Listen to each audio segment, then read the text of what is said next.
then that, Following up on, let me say this, following up on Aaron's, is it feasible that at a certain cutoff point coming up that Fulton County could be the direct supplier of the ballots back to the voter instead of it coming out of Arizona?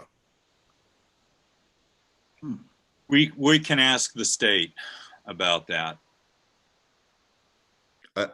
Again, I'm not sure, in terms of you all's process, then what does that do to you by sticking another process in there? But in terms of the timing sake, I think Aaron's absolutely right.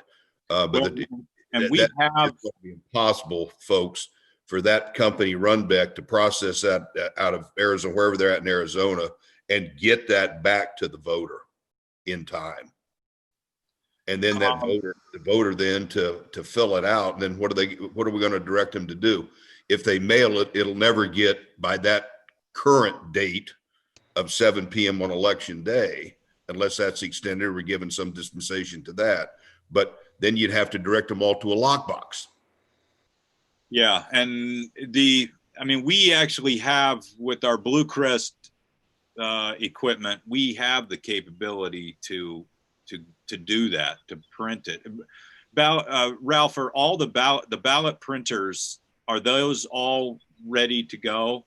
2 of them are being fixed as of today. 1 is ready to go.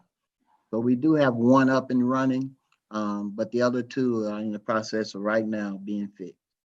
Well, and the other thing I want to say about the absentee ballots too, Mark brought up, and I saw something from FGTV, with regard to the people that voted in the PPP by mail, those ballots we have, and those will be counted on election day. People that voted in the PPP will get a ballot that does not have the presidential contest on their ballot. And if they lived in the city of Atlanta and they voted on the city of Atlanta most, that will also not appear on their ballot. Those ballots we have, those ballots are awaiting tabulation on election day on June 9th. Yeah, my comment to that, Rick, that I sent to the other board members was what appears to be the inconsistency between ballots received and ballots processed. There were more, we were showing more, that last report from yesterday was showing more ballots processed than received. Yeah, so, and that's because of the very, yeah, we'll put a notation up there, because I think on the very first day we have somewhere in the neighborhood of 4,600 ballots, I think, that were from the March election that we've shown processed already. Yeah. And what we should do is just add ballots, that same number, to ballots received up above, so that the totals down below are accurate. Okay. Yep. All right. Yeah, that was just looking at numbers. And we know it's been really frustrating for the voters. This has been a learning experience for us in many respects. And the ballot by mail states that do this regularly, we now have a good dose of what they deal with every election with regard to the ballot by mail process. And we will be doing afterwards, we will be reviewing all of our processes. We did look at a vendor early on that could process, we could scan the ballots in, it would process them, probably 70% of the ballots it would have been able to process. The issue with it was that the software would have cost somewhere in the neighborhood of $150,000 for us to purchase.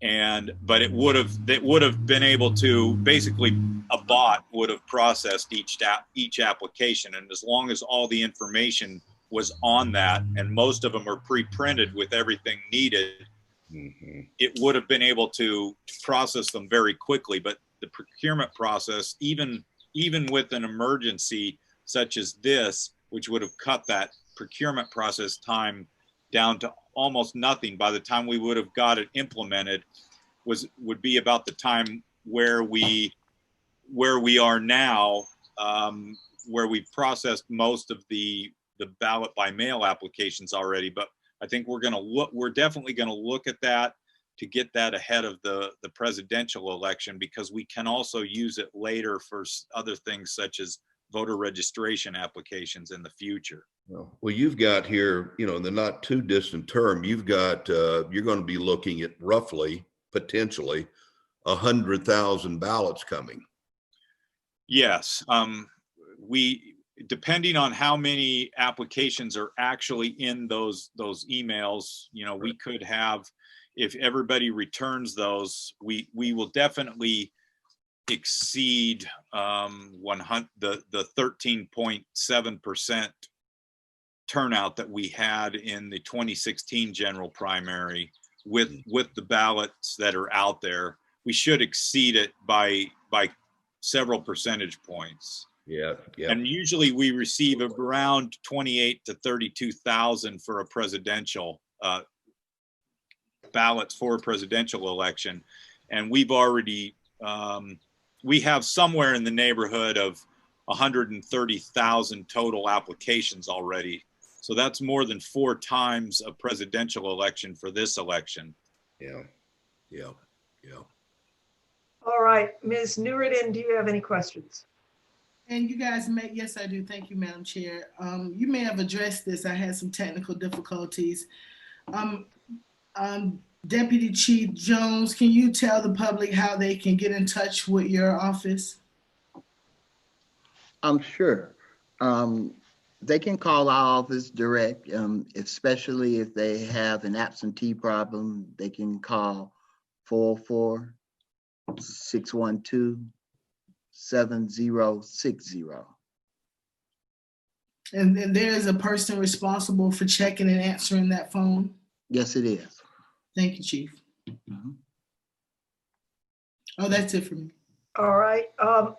May I share with the board? I've been looking at our Q&A things, and then I looked at them too hard, and all of a sudden I dropped out of the meeting and had to scramble back.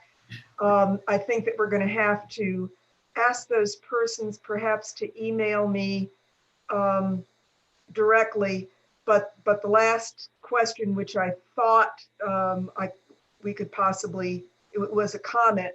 There are 3 people I know who appear to be having problems getting an absentee ballot now, including myself. And may I say to that person, I am one of them. My husband and I mailed ours in on the same day, April the 7th. He got his ballot a week ago. I am still waiting. So I listened with great interest, but that is my only comment. If there are none others concerning absentee ballot processing,